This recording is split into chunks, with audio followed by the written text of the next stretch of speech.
Hi, I'm Kevin, and welcome to my podcast, Finding My Freedom, where we talk about what our passion is, what gets us going in the morning, what motivates us, what really helps us feel like we are free, and we're finding different ways to express this.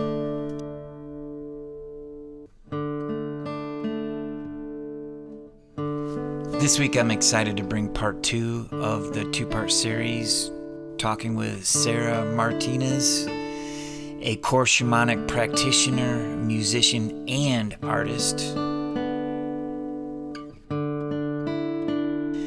We had an awesome conversation, and I'm so excited to bring this to you guys. She has this wonderful way of ease, unintentionally, and it was just flowing, it really felt great. So we talked a little bit about our intuition and how our spirit guides talk to us. Talked a little bit about how the practice is going for her in her shamanic journeys, and a few other things. And so I really am proud to bring this second half of this to you guys, and hopefully you dig it, man.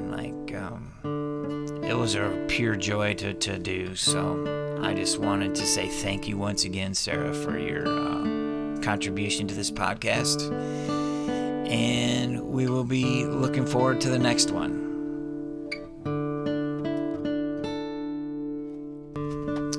So I hope you guys enjoy this conversation as much as I enjoyed making it. And I hope you enjoy listening to Sarah as much as I did. So here it is, part 2 of 2. The interview, well, I don't want to call it an interview. I want to call it a conversation. The conversation with Sarah Martinus, a artist, musician, and healer. Thanks for taking the time to listen to this, and I hope you enjoy it. Thank you.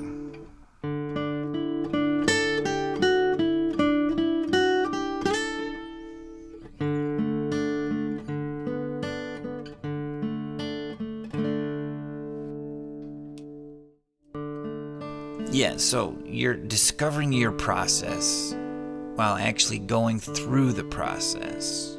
It's a pretty big deal. Each artist has their own way of working with these different ideologies and concepts that underpin everything that they do.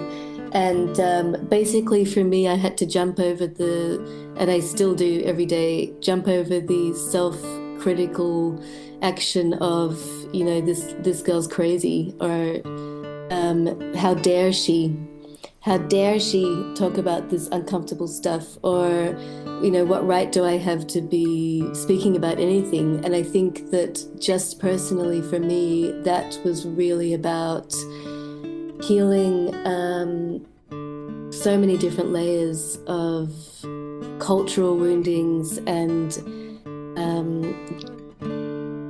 voice woundings, and I really went deep into giving myself the right to do crazy stuff and trying not to judge myself about it anymore.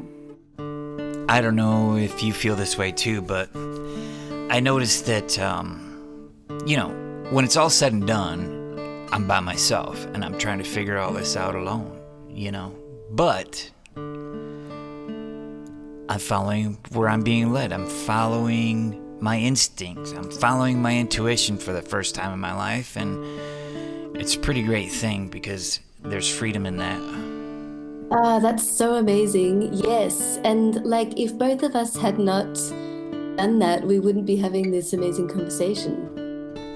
Yeah, 100%. I mean, it's crazy how it all seems to work. And I got a feeling our guides love the internet, because you can just reach people all over the world. Totally. I love the fluidity of digital spaces, and I feel like digital spaces are totally bringing us closer to the metaphysical worlds and into multi-realities. Absolutely. And also we're seeing so much of our collective shadow and personal shadows in how unforgiving digital realms are. I think the younger generation's a lot more open to the different possibilities too. I mean, they grew up with the internet and all that stuff, so the possibilities are much different. Definitely, yes. I mean, before we had the internet, people were so limited in the information they could get access to, and now we have so many resources at the tip of a finger. And even for looking for jobs or for learning new skills, you become so fluid. Like, think about, what is it? You have a guitar on YouTube, right? Yeah, I'm trying to start teaching private guitar lessons online. I have my own studio for that, so. Cool, that's awesome. Yeah, like so many people, YouTube itself is so amazing with access to knowledge. I pretty much learnt drum machines and learnt how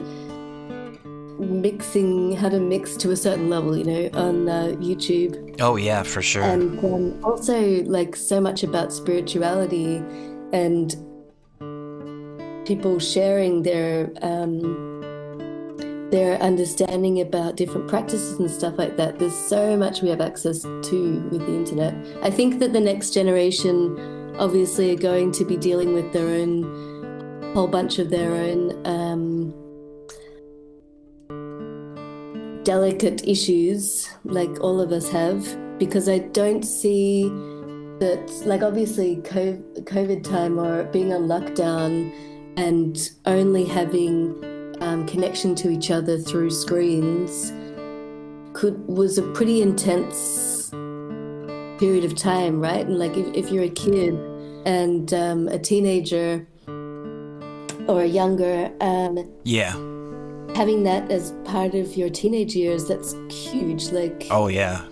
Yeah, I'm interested to see how the young generation kind of manage that, the separation.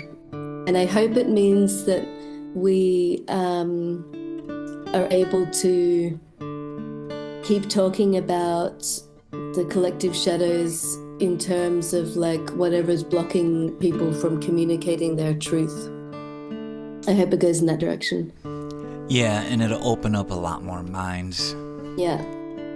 Without too much of surveillance from big, massive corporate entities. Yeah, for sure.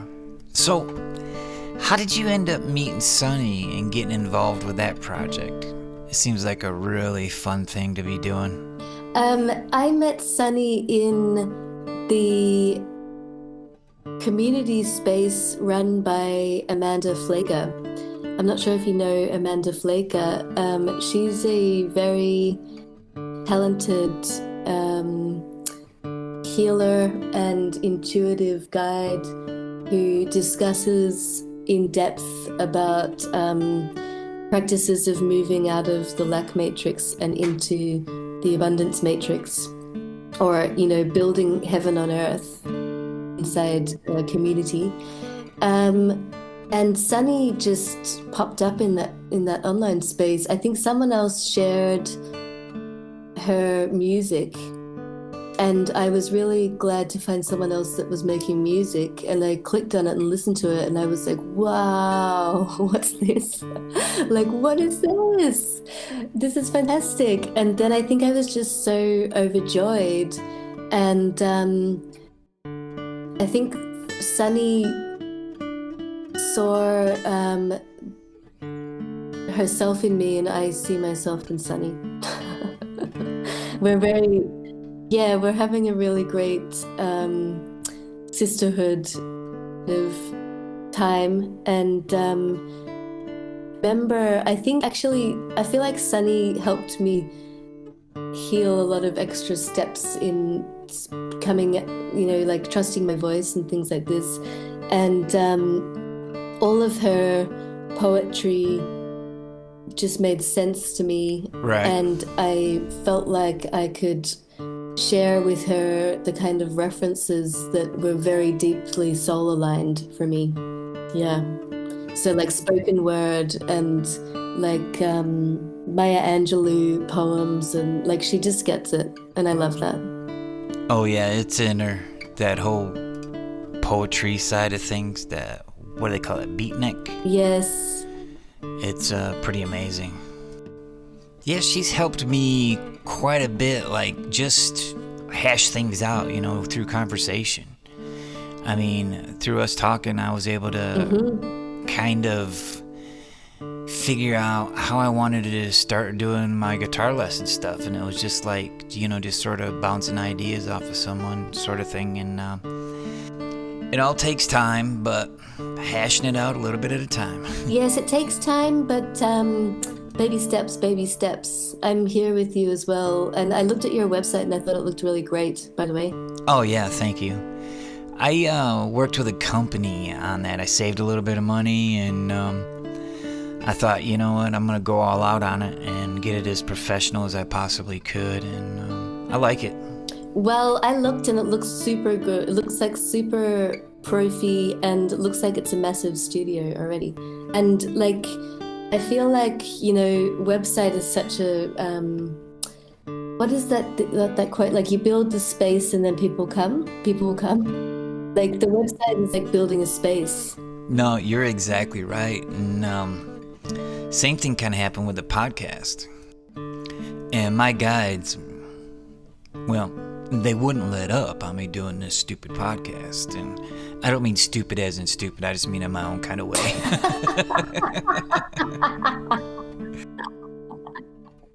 And for the longest time, I wasn't doing it, But then something happened, and a friend quit doing what they were passionate about, and I ended up writing a letter about it and sending it to them. And then I decided, you know what? I got to do this podcast. It's so good because, you taking this space, of course, it's not, doing a podcast helps so many people. Like, this is the first time I've been on a podcast, and you're helping me immensely. Doing a great job, by the way. You're giving space to people's practices. It's huge. I think it's wonderful, especially since it's, like you said, the first time you're in a podcast, and we just get to sit down on Discord and have a polite conversation and talk about things that people might want to talk about but don't want to talk about, and just have some fun with it. Yes, totally. And I also would love to ask you about how your guides told you the podcast. Oh, yeah. There's a little bit of tarot involved. Meditating, paying attention to my dreams, paying attention to how I react to certain things. Every day I wake up in the morning with a song in my head. It's a little bit of, it's mainly just fine-tuning my it's just like part of how intuition, I believe. Yeah. So I just about every morning I wake up with a song in my head, and I kind of take it as a message. It's just a message from my guides. Sometimes it's kind of quirky and funny. Sometimes I just feel like I need to learn the song, and for a breath of fresh air. That's the thing. And but I can also get messages that way. Totally. Yes. And they were relentless in these tarot readings. Like, there's no way I could get around it. Even to the point to where they were saying, like, you're going to do it anyway, so just get on with it, basically. You know what I mean? Like, it was like I would go to these different readers and watch them, and I didn't know them from Adam, but something would feel like it tapped me on the shoulder saying, hey, listen to this is for you. Or, I could listen to a whole reading, and then one little thing would totally click off, so beautiful. So that's pretty interesting that way too. But so yeah, it was a combination of a lot of stuff, but and really the main practice of learning how to discern all that, and take it for what it is and just try to learn from it. Exactly, yeah. Because like we also know how hard it is to build your connection with your own intuition and to meet your spirit guides by yourself. Like the more of us who are, talking about and saying that like this is okay. Yeah, for sure. 5 years of your life and put this at the forefront of your like purpose, then like we're going to help people really take that space for them, because like Yeah. it did take for me countless burnouts, and I had to stop exhibiting art for like 9 years. Oh wow. Like in order to like, because it got to a point where I just didn't know, I lost my connection to myself, I think. Sure. And I didn't even know what I was doing. Like everything I was doing, it wasn't really landing right. Like the wasn't the right contextual space, and I didn't have the context to even talk about what I was doing properly, because it was like just too complex for me. So I stopped. Excuse me. I stopped showing any art. Like I haven't exhibited art for years and years and years, and wow. haven't made any releases really with sound for years and years and years and years. And first thing I did when I came back was open the praxis, and then it was the project started again. Well, that's interesting because I ended up quitting too, but for me it was a little bit more. I was just in a bad headspace. I was really frustrated with the whole process. I'd been playing for over 20 years, and it just seemed like nothing was ever going to come of it. And, being in that whole linear mindset of like, if it hadn't happened by now, it ain't going to happen. And I just quit. I quit for about 10 years. And then on an April night of 2019, I was looking at the full moon and I thought to myself, man, I gotta get back to where I was. I gotta get back to where I was happier in my life, man. I can't live like this anymore. And things just changed like the next day with like a snap of a finger. It was pretty amazing, Yeah. Like taking that time off though, and being able to feel into the depths of whatever we need to feel and process, I feel like is like expansion. Yeah, I really love how you put that positive spin on it, because I was pretty much in a much lower, like more bitter place than I was before this. And so I always kind of looked at it as sort of a negative thing, but honestly, I think you're right. Expansion would be a better word. But totally, yeah. I think that like bitterness, I mean, in this situation where we're completely burnt out and we've been giving our artistic life energy into like a system which doesn't support us, so like matrix style stuff, which is so much of how we're actually taught about the art and music industry, isn't it? Yeah. Like we're always kind of fighting against all the conditions, which is so shitty. And that really like sucks your energy. And I totally support taking the time off and letting that bitterness actually be tasted in your mouth. You know what I mean? So you can actually like transform it into something. Yeah, that's great. And then, the power that's getting behind you now and your processes is so much more, like I'm guessing this is the way that I feel like it. There's so much more substance to what powers me to do stuff now. Yeah, absolutely. And also just like paying attention to what your spirit guides are saying to you, just being able to stop and take a breath and look around a little bit and start to pay attention rather than just go all the time, Yes, and I don't think that we can even really do it all the time by ourselves. I feel like we need accompaniment, like either spirit accompaniment or plant or human accompaniment or animal accompaniment. But sometimes the bitterness and the darkness and the burnouts are just so much for one human to deal with that, like, I think it's super important that we have connection to people who can hold space for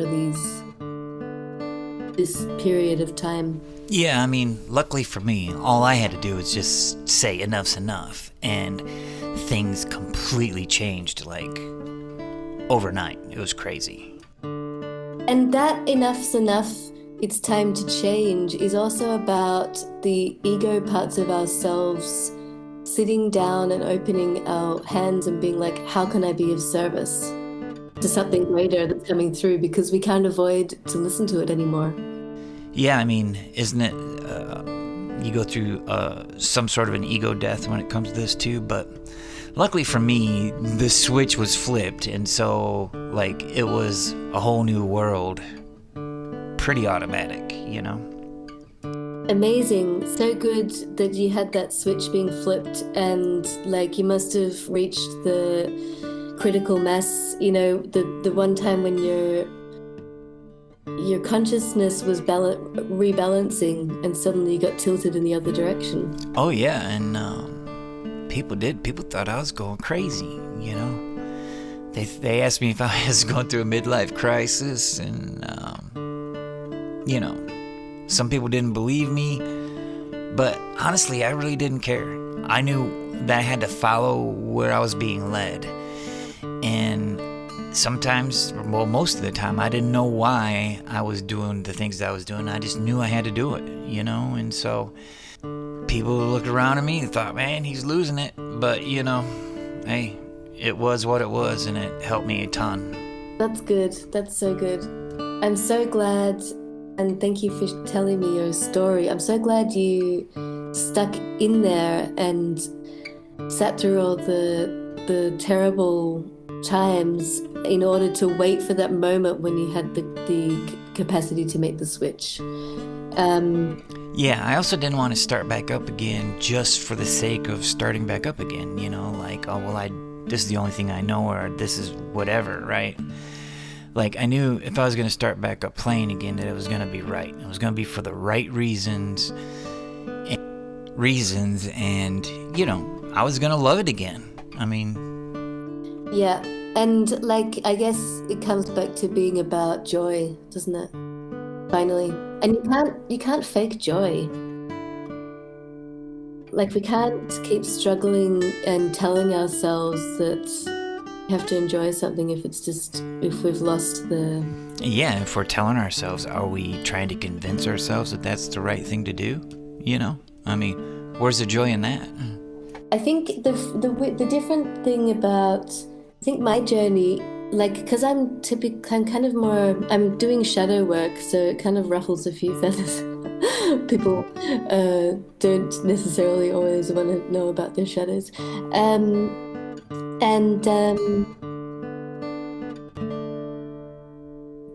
I think my process was more that I dealt with a really harsh couple of instances where I was like severely outcasted from the people who I thought were my family and my tribe.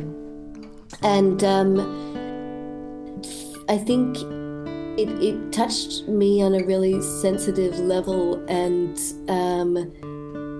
it changed me, and that's kind of why I maybe am good at working with shadows, because my awakening was super painful too. Painful. Yeah. And I feel like I also didn't 100% trust it for ages, and I'm still working towards just doing what I want to do and just connecting with the people who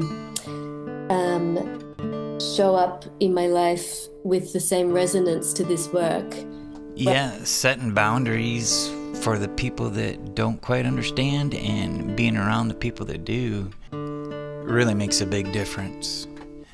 So, do you practice Reiki or do anything with the Reiki? I'm not working with Reiki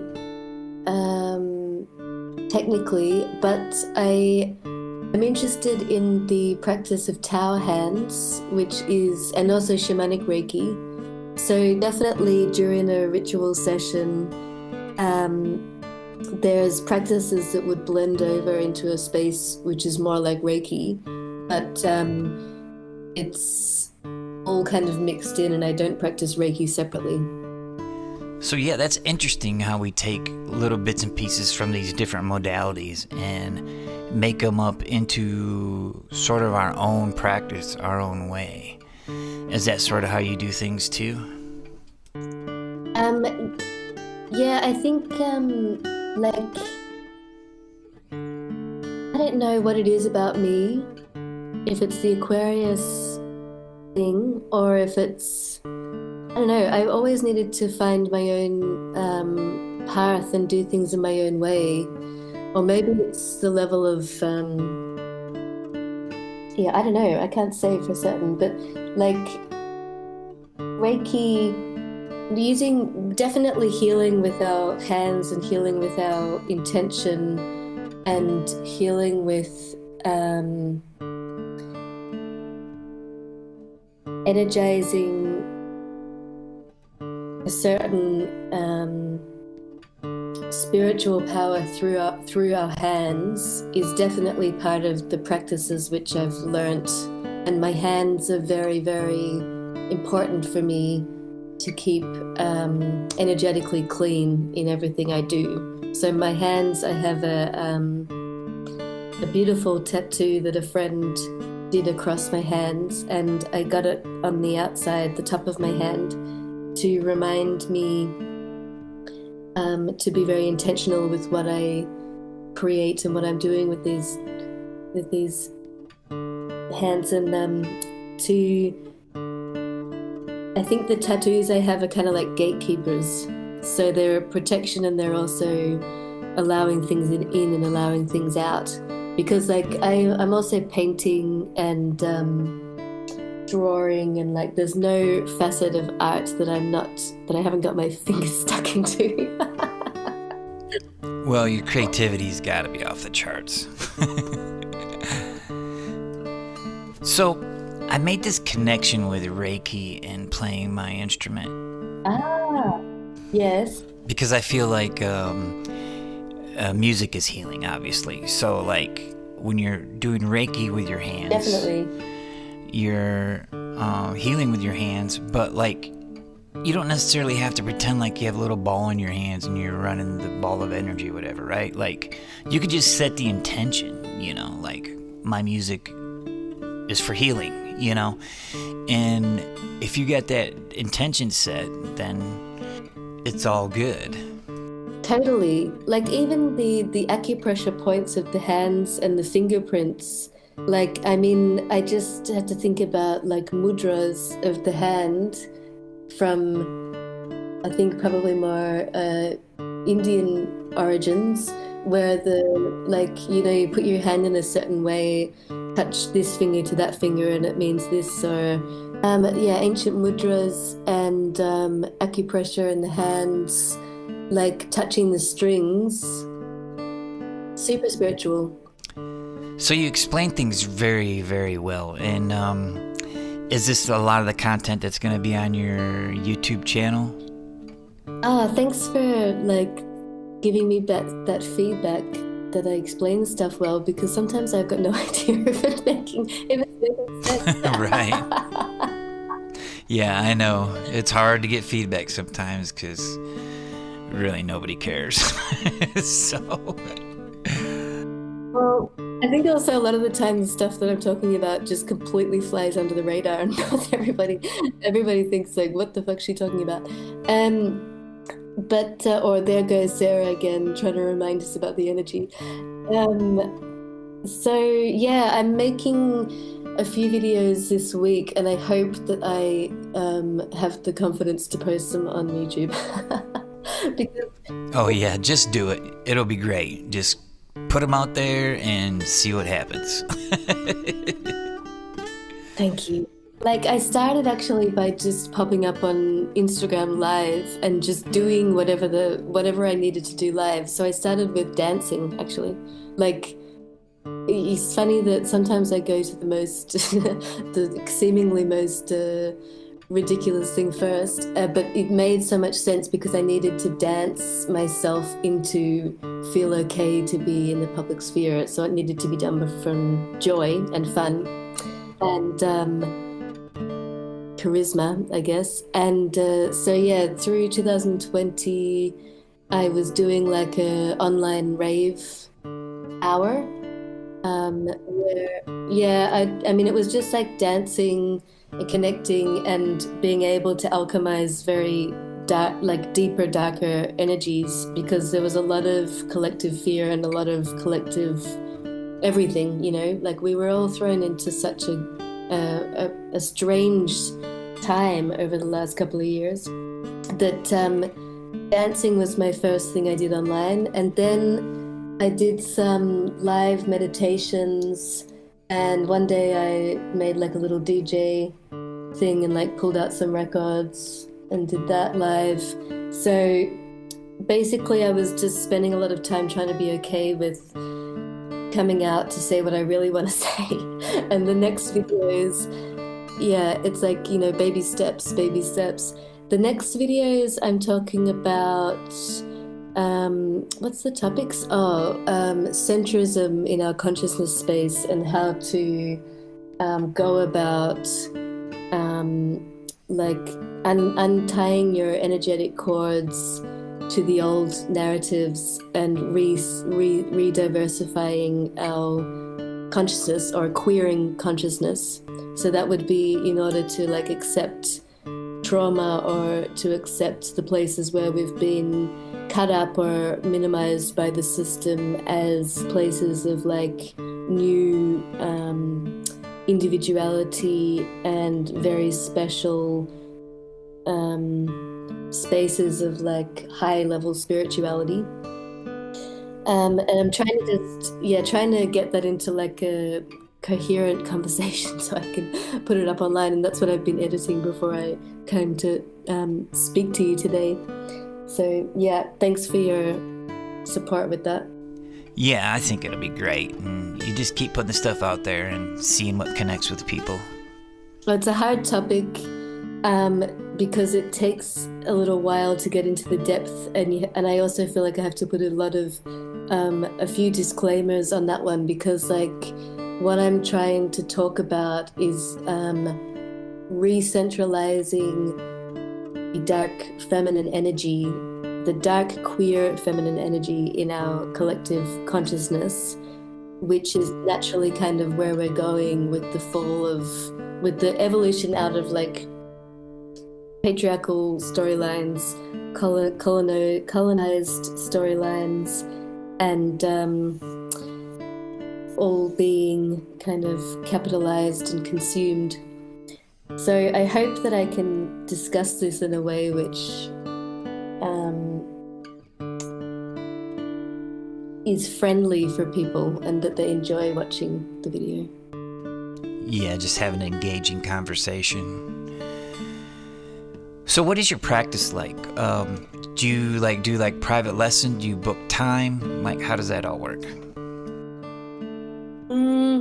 I have more like healing focused sessions, but the shadow work that I do with different people like is over like years, and sometimes they would come like once every couple of months, or maybe sometimes they come in like in an intense 5-session chunk, you know, depending on what's happening with their lives. And I do see that as like teaching a practice, and it's mainly about teaching alchemy of emotions and teaching about how expressive arts can, support all this expansion.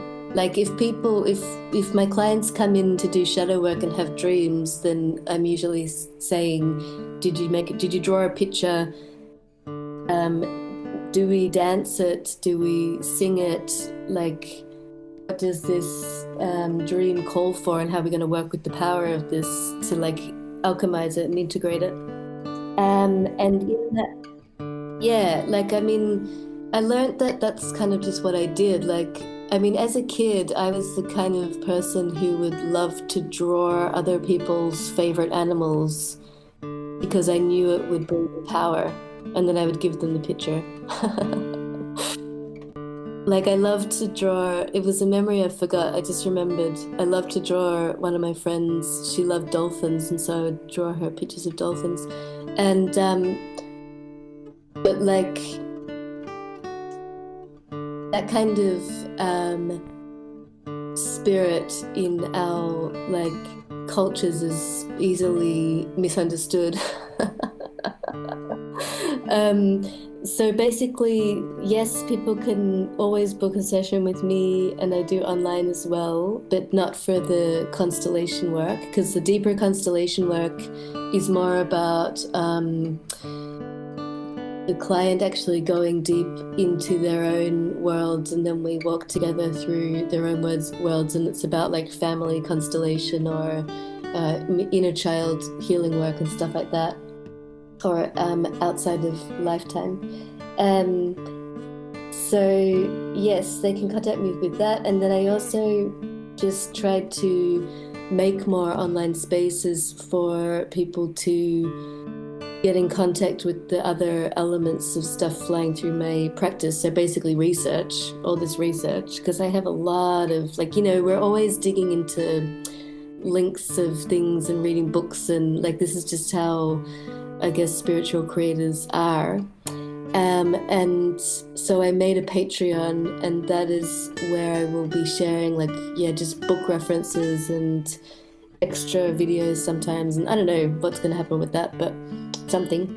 And then eventually I hope to get organized enough to do pop-up classes and courses, and I think that that's coming in the future. Yeah, it's hard to kind of balance all this stuff also with actually just needing to get the artwork done and wanting to generate new artistic projects and collaborate with people and stuff like that. And I am trying, and it's taking a lot of presence and a lot of focus from me, but it's super fun. So how can people get a hold of you if they're curious about booking a session or something like that?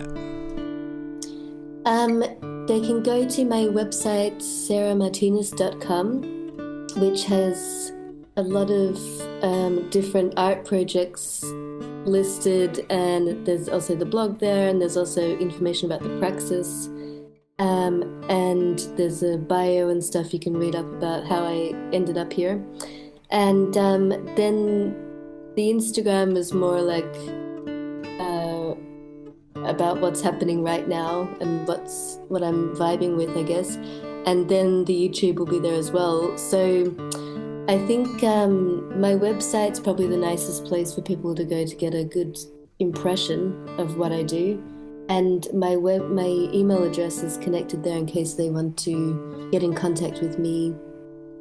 And yeah. Okay. So what is the website? sarahmartinus.com. Well, yeah, it's been nice having this conversation and talking to you about this stuff. It's really eye-opening for me and so much fun to talk about. So good to have a good conversation. I love it. And especially with,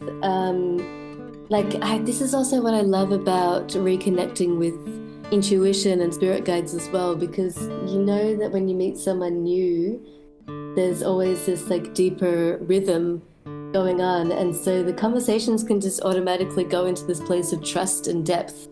Yeah, it just seems really easy. Was there anything else you might want to add?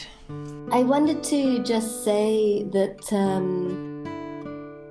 I think we've covered so many different aspects of like what we're into, but there was a note that I thought I should probably mention, is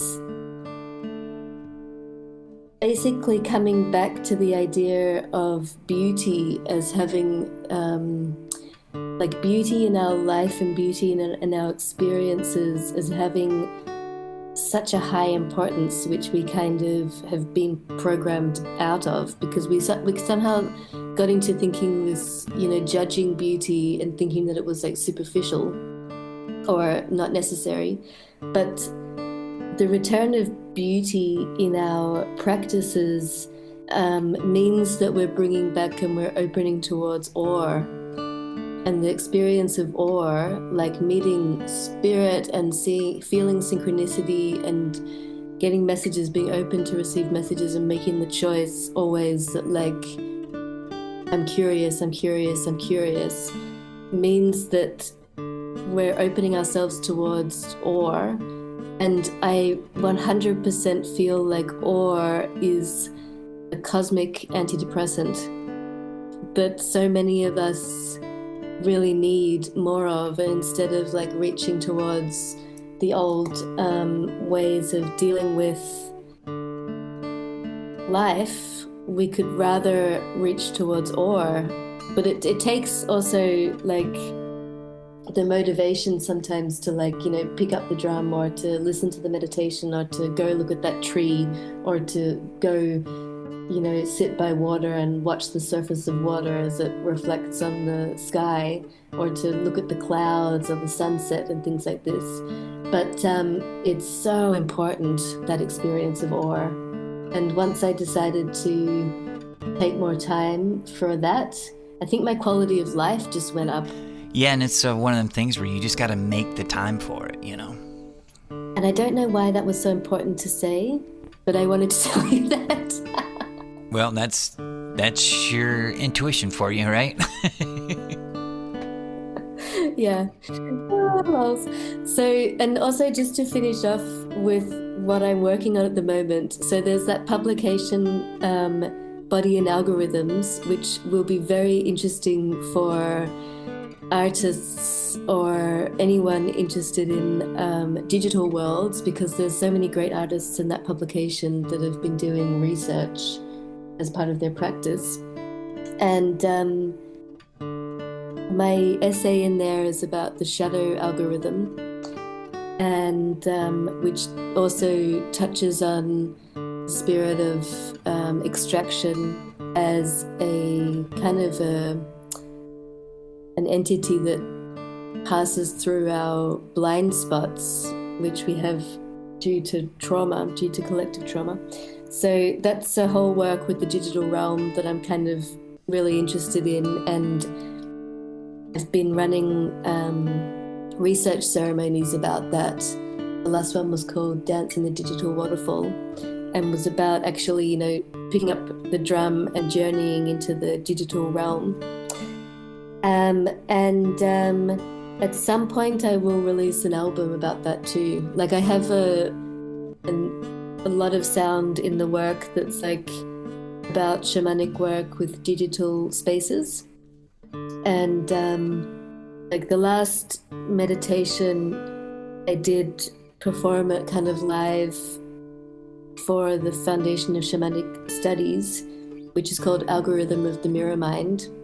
And I posted it on my SoundCloud if anyone wants to listen to that. But yeah, the whole album will eventually come at some point. It's still in demo phase. Well, that sounds really interesting, though. I'd love to hear that record. But yeah, so it's just been really nice. I really appreciate you coming in and spending the time with me and having this chat. Thank you, Kevin. I super appreciate your invitation and the whole conversation and the space that you're holding here. It's so good. It's so good. Thank you so much. Thank you. I appreciate everything. And there's part 2. I hope you all have a wonderful week, and we will talk to you next week. Thanks for stopping.